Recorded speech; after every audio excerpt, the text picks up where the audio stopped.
Sir నేను చెప్పేది రండి సార్. అమ్మా వదిలేండి, మీకు దండం పెట్టేద్దాం.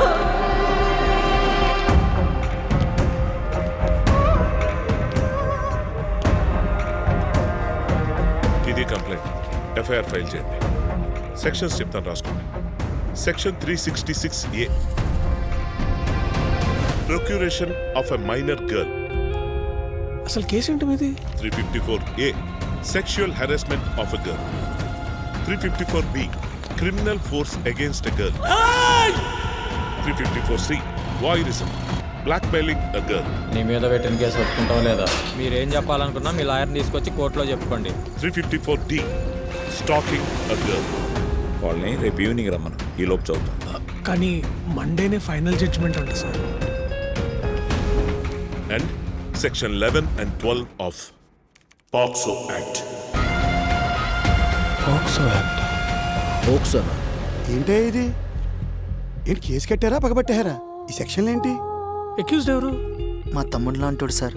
ఏంటి? రిమాండ్లో ఉన్నాడు సార్. అది కాదు, బెయిల్ వస్తుంది కదా. రాలేదు సార్, 78 రోజుల నుంచి రిమాండ్లోనే ఉన్నాడు.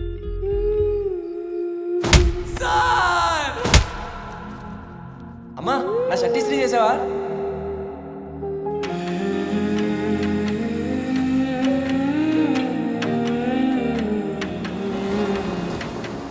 వాడి జీవితం నాశనం చేయద్దయ్యా.